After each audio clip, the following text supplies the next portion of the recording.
今天我们来聊聊一件让台湾人拍手叫好的大事。台湾和美国谈妥对等关税 15%， 中国那边气得跳脚，高喊后果自负。结果呢，什么报复行动都不敢真正做出来。为什么美国愿意给台湾这么优惠的关税待遇？中国气炸了却只能干瞪眼，这背后有什么曲折离奇的谈判过程和国际角力？今天就让我们深入探讨，用浅显易懂的方式拆解这场戏剧性的经贸攻防战。2026年1月，美国华盛顿特区的一间会议室里，台湾谈判团队和美国官员交换文件，签下了一份意义重大的协议。这份协议的核心就是美国对台湾产品的对等关税税率上限确定为 15%， 而且不再额外叠加其他关税。对，就是 15%， 不像以往还要再加上最惠国税率之类的。简单说，以后台湾卖到美国的东西，关税最高就封顶 15%。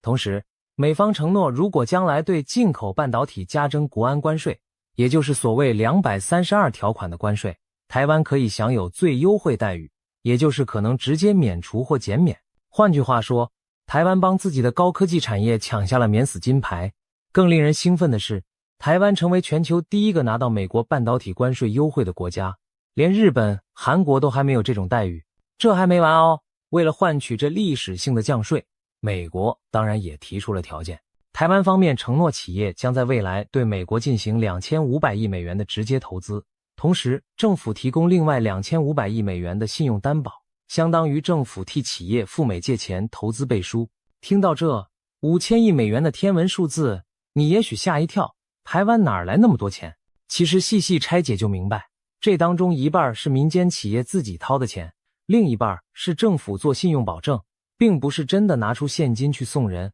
而且企业投资很多本来就已经在进行，譬如台积电在美国盖晶圆厂等计划都算在内。所以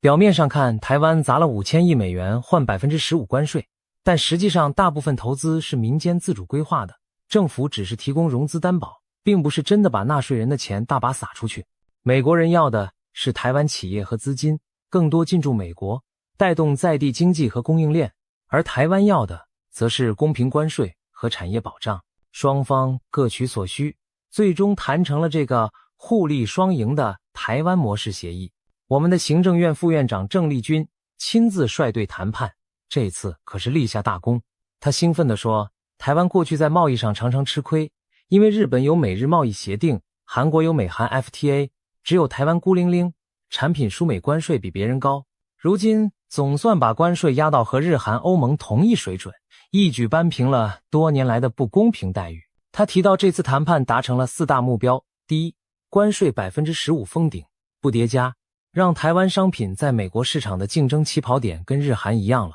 第二，取得未来美国半导体关税豁免的保证，我们是全球第一个拿到这种待遇的。半导体相关设备、零组件将来输美也可以免关税，连带像汽车零件、木材、航空零件等也争取到豁免232钢铝高关税的优惠。第三，采用台湾模式，引导厂商进军美国供应链，就是刚刚说的企业投资加政府信保双管齐下，打造美台产业合作新格局。第四，促成台美双向高科技投资，美国也承诺会鼓励更多投资到台湾的关键产业来，我们等于和美国形成一种高科技产业的战略伙伴关系，科技同盟更上层楼。这份协议虽然不叫 FTA 自由贸易协定，但实质效果几乎有过之而无不及。想想看，未来台湾大部分产品输往美国税率都降至 15% 以下，有些原本更低的就维持低税或零税。更重要的是，不会再临时冒出什么额外加征的关税来。以往美中贸易战时，美国动不动就对中国和其他国家产品加征惩罚性关税，台湾产品有时也被波及。比如川普政府时期对钢铝课税，我们也中枪。现在好了，美国等于在众多贸易伙伴中挑出一批最信任的盟友，给予特别待遇，台湾成功挤进了这个最优惠盟友圈。未来即使美国对中国甚至其他国家某些产品加税，我们台湾都可以豁免或减免，保护了自己的产业在美国的竞争力。你说爽不爽？这感觉就像一场大考，我们苦读终于考第一，老师还特别发奖状，一次给足了面子和裨益。回想过去，台湾其实一直渴望和美国签贸易协定。早在20年前，陈水扁政府时代就喊过要推 FTA， 但碍于种种政治现实，没下文。马英九执政时，倒是转而和中国签了个 F 两岸经济协议，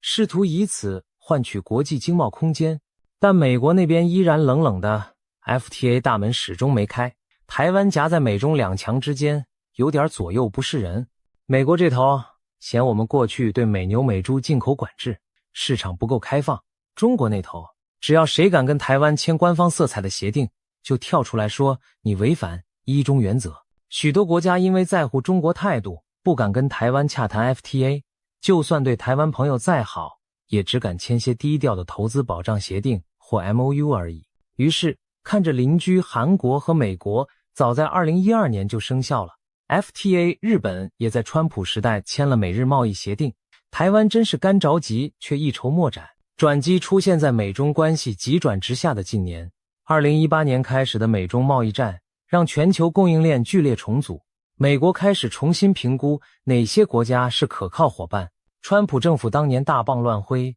对中国课税，对盟友其实也不手软，一度连我们台湾的钢铁都被课 25% 关税。那时台湾心里是苦的，我们是民主阵营的一员啊，怎么也被误伤。川普的理论是对等关税，也就是各国卖到美国的东西，他要让税率跟美国卖过去的一样，否则就加税弥补，不管你是敌是友，他先求数字对等再说。所以一开始台湾也遭殃。幸好美国对台湾的战略意义很快浮现，随着中国越来越具侵略性，台湾的地缘和产业价值让美国不得不另眼看待。我们有全球最强的半导体产业，有关键的科技供应链，又处在第一岛链要冲。美国渐渐明白，不能再用一般标准对待台湾，应该把台湾当成紧密盟友来经营。2020年，台湾主动吞下极大苦药，开放含莱克多巴胺的美国猪肉进口，这在国内引发轩然大波，民间抗议声不断，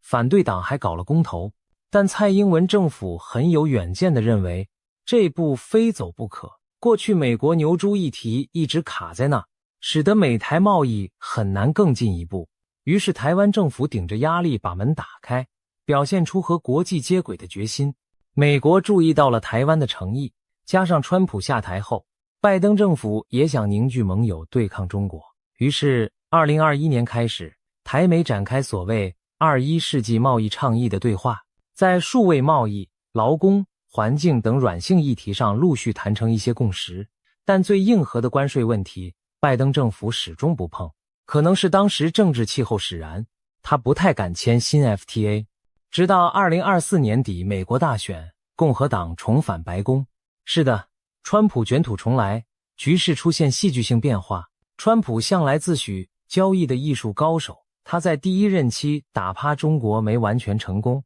第二任期索性转变策略，拉帮结派孤立中国。他决定给予台湾前所未有的优惠待遇，一方面巩固印太防线，一方面也要台湾加码投资美国，带动美国制造。于是一场秘密而快速的谈判在2025年展开。台湾这边由副院长郑丽君和总统府经贸谈判办公室的杨珍妮领军，美国那边则由新任商务部长卢特尼克，传闻是川普的商界好友，和美国贸易代表格里尔坐镇。双方组成工作小组，在数月内密集磋商。你可能想象不到，台美经贸团队关起门来讨论的是多么硬核的条件交换，这可是两国近几十年来最深入也最大胆的经贸谈判。美国开出条件清单，关税可以降，但台湾必须：一、大手笔投资美国，尤其是半导体等关键产业；二、和日本、韩国同进退，美方不能给台湾优惠，却在其他盟友那碰一鼻子灰，所以台湾条件不能比日韩差，但也不能远优于日韩，必须拿出等量诚意。三、确保美国关切的市场准入问题，例如农产品、药品等得到满意解决。台湾则提出诉求：一、关税门槛一定要压到 15%， 因为日韩都是 15%， 我们绝不能多，一点点都不行。二、未来不要临时额外加关税，害我们企业措手不及。三、半导体产业务必受到保障，不能我们投资美国，反而被美国课重税。四、投资和供应链合作必须符合跟留台湾的原则，也就是虽然去美国发展，但不能把台湾本土的产业空洞化，我们要保有自主性。谈判中一定有许多拉锯，例如美国最初也许要求更高的投资额度或者更严的条件。据传日本在谈判时就被要求投入高达5500亿美元的资金，并且由美方主导项目分配，甚至规定投资收益每日55分账，回本后美方拿90%利润。听起来像极了保护费，对吧？日本据说为了换优惠关税，只好答应不少苛刻条款，包括进一步开放农产品市场等，也没拿到半导体税的豁免。韩国那边则传出他们很担心台湾抢先一步拿到好处，所以急得在美韩峰会上要求不能比台湾差。韩国最后谈的方案是投资3500亿美元加上采购1000亿美元美国天然气，把汽车关税从原来美国威胁的 25% 降到 15%， 也同样没能完全摆脱钢铝 50% 的重税。不仅如此，韩国还同意在投资收益上和美方共享，而且投资项目都要美方审核通过。总之，日韩为了这 15% 各自付出了不小的代价。反观台湾，这次采取了相当灵活聪明的谈判策略。我们提出的台湾模式让美方眼前一亮，政府不直接砸钱，但是搭台让企业唱戏。企业承诺投资的2500亿美元包含了很多已经在进行或规划中的项目，例如台积电亚利桑那州厂持续扩建，电子代工大厂在美设厂等等，让美国有业绩可吹。政府则以信用保证方式协助融资多2500亿美元，等于告诉美国，需要钱我帮忙背书，确保你的地盘上有足够资金砸进去。但我们并没有像日本那样直接掏出几千亿给美国政府支配，也没有签什么利润对半分的剥削条款，我们守住了自身的自主权，同时也满足了美方要钱要产业的胃口。更关键的是，台湾死命争取到了半导体关键零组件关税优惠的承诺。要知道，美国最近动不动就以国家安全为由限制芯片出口，对进口芯片课税。谈判时，美国其实已经决定要对高阶芯片课 25% 的关税，232条款下搞的，那可是专门冲着中国去的杀招。但台湾如果不提早排除，将来可能无差别受影响。所以我们据理力争，表明台湾是美国芯片供应的盟友，怎能被一视同仁课重税？结果美方点头，好，你台湾的半导体给你最优惠，现在要课税的服务器芯片啊、显示卡啊等等，你们将来可以豁免或返还。未来如果我们再扩大对更多芯片征税，也保证给台湾特殊待遇。此外，我们还顺道帮传产业者争取到不少好康，比如美国之前用232条款对钢铝和其衍生品课高关税，台湾这次谈判竟然让美国同意我们的部分钢铝制品、汽车零组件、工具机等等都纳入最优惠清单。这对于台湾的中小企业、传统制造业是极大利多。原本台湾外销美国的工具机和手工具要课 20-30% 税，相比之下，日本、韩国产品可能零关税，我们处境多么不利。现在关税一调降，大家站同一起跑线，台湾厂商竞争力立刻大增。谈判过程可谓惊心动魄，但最终结果证明台湾的努力没有白费。9个月的马拉松谈判在美东时间1月15日晚间画下句点，双方代表共同见证驻美代表处和美国在台协会 AIT 签署了投资合作备忘录。隔天一早，台湾行政院公开了这项重大消息，全国为之振奋。这可是我们第一次在没有正式外交关系的情况下和美国达成如此高规格的经贸协议。有人形容这是变相的台美 FTA 诞生。虽然名称不是 FTA， 但内容早已超越一般的贸易协定。这对长期渴望突破经济外交困境的台湾而言，真有一种扬眉吐气的畅快。消息一出，北京几乎是在第一时间跳脚反应。中国外交部发言人郭家坤在例行记者会上气急败坏地喊话，中方一贯坚决反对建交国，指美国与中国台湾地区商签任何具有主权意涵和官方性质的协定，美国应恪守一中原则和中美3个联合公报，不得等等等等，老调重弹了一大串，最后还威胁一句，美方若不撤回协议，所有后果将由美方承担。这句后果自负可不是说笑的中国过去常用类似措辞警告别国，暗示会采取严厉报复行动，这回也不例外。中国等于放话，美国你胆敢跟台湾正式谈经贸，那就等着吃苦头吧。不仅如此，中国驻美大使馆的发言人也发表声明，谴责这份协议严重违反一个中国原则，要求美国立刻撤回。大使馆甚至在华府私下游说一些美国学者或亲中企业，希望集体发声反对。但老实说，这些外交辞令和小动作，在美台双方都签好 MOU， 准备往前走的此刻，显得格外无力，就像炮弹已经激发出膛，你在那儿喊停已经晚了。中国方面何尝不清楚这一点？他们最怕的局面还是发生了美国不再顾及北京的脸色，公然和台湾提升实质经贸关系，而中国拿不出有效的阻止手段。北京当局气急败坏之余，自然要想办法报复，或至少表达强烈不满。然而，究竟能怎么报复呢？我们不妨来细数中国的几条选项。第一条，外交抗议加施压，这点他们已经做了，高调谴责，召见美国外交官抗议等等。然而美国现在明确把中国当对手看待，哪会因为几句抗议就退让？何况川普政府巴不得激怒北京，好趁机强化对华强硬政策，所以中国的外交喊话基本被无视，美国政府没有丝毫要收手的迹象。第二条，经济制裁或贸易反制，中国若真有种，可以对美国发起新的贸易报复，例如提高对美国进口商品的关税，或者限制某些产品进口。事实上，中国之前在美中贸易战中已经对美国商品加过关税，双方互相打了几轮。而在2025年川普重新加码所谓对等关税后，中国一度宣布对所有美国输入商品再加征 34% 关税，闹得相当僵。但问题是，中国这些招数伤敌1000，自损800。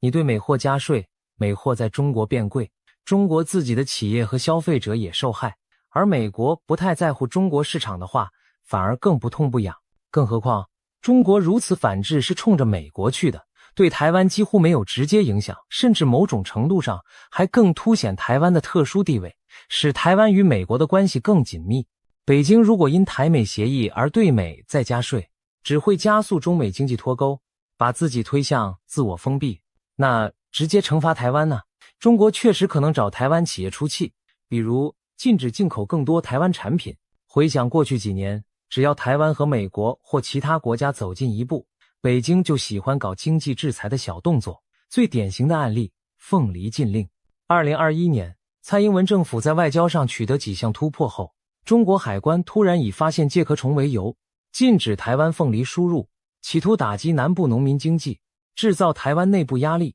再之后还有莲雾、释迦、水产等禁令，甚至禁止进口台湾的石斑鱼、秋刀鱼等等，一波接一波。每次中国都找些台面上的借口，实际上是政治手段。然而这些手段坦白说效果有限，台湾政府立即辅导农渔业者拓展其他外销市场。日本、美国、新加坡等友邦还特地加购台湾农产品，凤梨自由来挺台。结果中国本想让台湾农渔民向政府施压，谁知反而凝聚了全民对抗中国打压的共识。基于这些经验，北京就算再祭出类似禁令，也难伤台湾根本。而更大的罩门在于，台湾出口到中国的大宗产品其实是电子零组件、半导体芯片这类高科技货品，这些东西中国自己严重依赖，舍不得进。例如，中国每年从台湾进口上千亿美元的芯片，如果北京一气之下不买台湾芯片了，谁倒霉？他们自己会先断货，科技产业立刻受重创。目前中国国产芯片根本填不上这空缺，所以中国不太可能动真格去封杀台湾的关键出口，顶多就拿凤梨、柑橘或鱼类这种战术性象征性产品开刀过过瘾。但说实话，这些对台湾经济总盘影响微乎其微。正因如此，我们这次看见台美签协议后，北京除了口头抗议，并没有宣布任何新的经济制裁举措。或许他们也知道，再进水果之类的把戏，国际社会早已看穿，台湾自己也有因应办法，闹了也是白闹。第三条，军事威慑，这是中国近年常用的手段。每当台湾有重大外交突破或美台高层互动，北京就喜欢派出军机军舰在台湾周边大秀肌肉，以恐吓台湾人民。2022年，美国众议院议长裴洛西访台，解放军甚至搞了环台实弹军演，导弹飞越台湾上空，划出禁航区，搞得人心惶惶。然而文攻武吓用多了也有副作用，国际反感加深，台湾人更是渐渐免疫。以往可能大家还会怕中国动不动军演，现在反而让更多国家同情台湾，声援台湾。而且若为了一个关税协议就大费周章军事演习，难道跟美国开打贸易战还要开火不成？北京也得考虑此举会不会过火，适得其反。何况美国现在对台湾安全承诺加强，中国若在台海轻举妄动，撞上驻太平洋美军或触发更大危机的风险也高。不久前的2024年总统大选，台湾人民已经以选票证明恐吓无效，北京一直恐吓不要选台独政党，但民众偏偏投票支持延续执政党赖清德总统上任。北京又是制裁又是军演，最终发现软的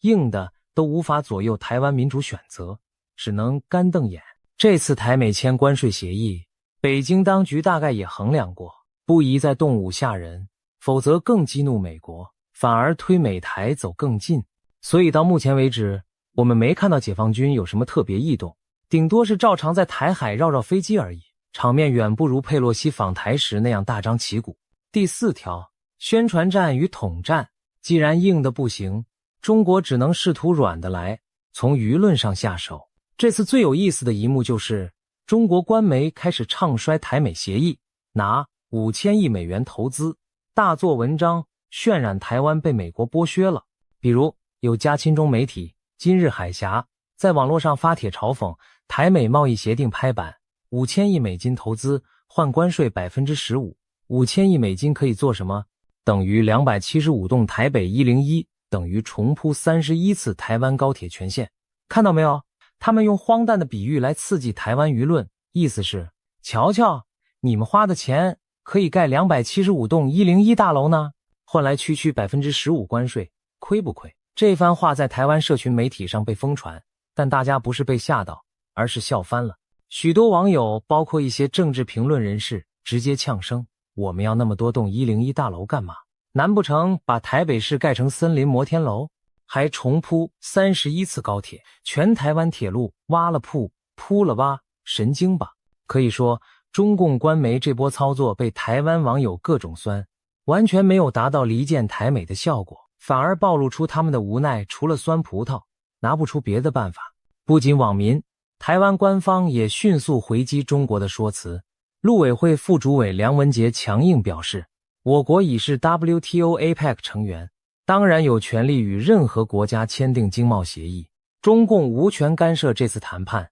外交部也发声明重申，中华民国台湾是主权独立国家，中国从未统治过台湾，北京无权对他国与台湾的合作说三道四，字里行间把中国的气焰驳得体无完肤。可以感受到台湾政府这次腰杆特别硬气，因为谈成这协议等于获得了超级强而有力的后盾，美国都不怕中国抗议了，台湾更没在怕。当然中国也试图在台湾内部挑动杂音，一些立场亲中的人士和在野党政治人物开始唱反调。例如反对党有立委跳出来批评关税降 15% 表面光鲜，但台湾承诺投资金额庞大，未来恐怕不堪重负，甚至渲染这会不会沦为肥美受台，肥了美国，让台湾吃亏。这种论调立刻被专家打脸。正如前面分析，企业投资是有回报的，又不是捐钱，信用担保也不代表真的赔钱，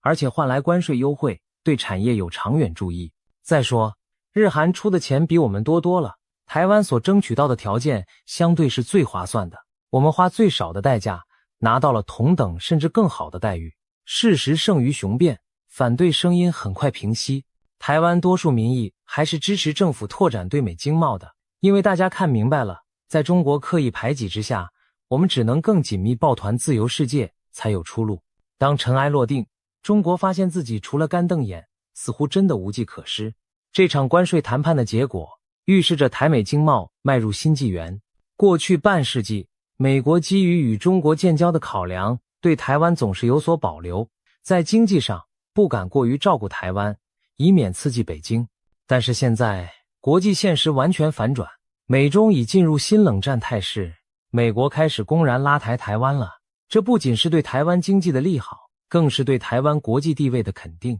从前我们讲货出得去，人进得来，如今货出了去，关税还特低，人也进得来投资创业，美台之间几乎形成某种经济联盟的雏形。对中国而言，这无疑是战略上的重大挫败。他苦心经营了几十年的以商为政统战策略几乎瓦解了。回顾过去，北京拉拢台湾不外乎经济上给甜头，例如早年开放陆客观光，大买台湾农产品，后来又搞 ECFA， 对部分台湾产品关税减免，想让台湾商界觉得中国市场不可或缺，进而影响台湾政策向中倾斜。然而随着中国自身经济放缓和对台态度强硬，这套怀柔政策已逐渐失效。ECFA 签了10几年，也不见北京愿意和台湾谈后续更深入的开放，反而在2021年故意停止 ECFA 早收清单中的部分产品减免，拿台湾石化业开刀，随时把优惠当威胁工具。久而久之，台湾民众对中国经济利诱的信任度直线下降。如今美国挺身而出，提供更诱人的市场准入和合作机会，台湾当然义无反顾向这边靠拢。北京眼睁睁看着台湾加速经济脱中，却无法用自身条件留住台湾。正是因为自身吸引力与诚信都丧失了， 15% 关税协议一出，台商们更有信心重新布局美国市场。一些原本设厂在中国，为了出口美国而存在的台湾工厂，也可能干脆搬到美国去，或者扩大在台生产后直接出口美国。中国想用关税壁垒逼走台湾商品，现在反而美国打开大门欢迎，这叫此消彼长。长期下来，中国对台湾的经济影响力、供应链粘着度只会越来越小，更别提高科技领域中国现在受美国封锁，许多进口芯片和设备来源被切断，台湾作为美国的伙伴，自然不太可能再卖先进技术给中国，以免违反美方规定。换句话说，北京一意孤行对抗西方的结果，就是逼得台湾完全倒向西方经济圈，自己则被排除在外。以后台湾的半导体、AI 产业壮大了，成果供应美日欧共享，中国因为没有平等合作，拿不到最好的技术，竞争上就更难追上。所以有人说，中国这些年对台策略充满矛盾，打又打不得，拉又拉不住，最后把台湾推向了自己最不愿见的方向。展望未来，台美经贸关系有了这个开端，很可能继续走深，或许不久的将来会有更全面的台美经济合作协定出现，甚至连自由贸易协定这几个字都不再是禁忌。这也将鼓励其他民主国家对台湾伸出橄榄枝，例如欧洲各国就已开始讨论与台湾加强经贸联结。此前顾忌中国而不敢动作太大，现在由美国带头，他们压力小很多。再有一个值得关注的是跨太平洋伙伴全面进步协定 CPTPP， 台湾早在2021年就申请加入 CPTPP， 但中国也插一脚申请，想挡台湾门外。眼下美日都希望台湾经济体系更紧密融入区域，未来 CPTPP 成员也许会更积极考量台湾的加入。届时台湾若成功加入区域多边贸易协定，那真是如虎添翼，经济布局更全面开花。最后我们回到中国的处境，中国气炸却不敢真的炸，这呈现了一个现实。随着国际局势变化，北京对台湾的控制力在降低，它当然还是很强大很危险的邻居，军力日益增强，对台湾的威胁不会消失，但在经济战场上，台湾逐渐找到新的活路，使得中国的要挟没那么管用了。以往北京最有力的说辞是不听话，小心我让你经济完蛋。现在台湾人可以理直气壮回应，不好意思，我经济前途不仰赖你。台湾出口对中国的依存度已从前些年的40%以上降到现在30%多，未来还可能继续降，而对美国、对东南亚等地的依存度在升高。供应链去中国化的潮流正在让台湾更安心踏实地摆脱单一市场风险。中国这次后果自负的警告无疾而终，某种意义上也是国际格局转变的缩影。冷战时代，美国为了中国而冷落台湾，如今新冷战下，美国为了台湾可以无视中国的跳脚。北京若不调整策略，继续蛮干，只会把台湾推得更远，把全世界都推得更远。或许有一天，他们终于发现威逼利诱都失灵时，才会认真思考反省路线。但在那之前，台湾会一步步强化自己与伙伴的关系，让自己站得更稳。这次 15% 关税协议只是开端，未来我们期待看到更多令人振奋的突破，而每一次突破都在向世界宣告，民主台湾不会被恐吓击倒，也不会被封锁孤立。中国气炸又如何？该来的胜利照样会来。正如这一次，我们成功解了一口常年积压的闷气，昂首迈进新的里程碑。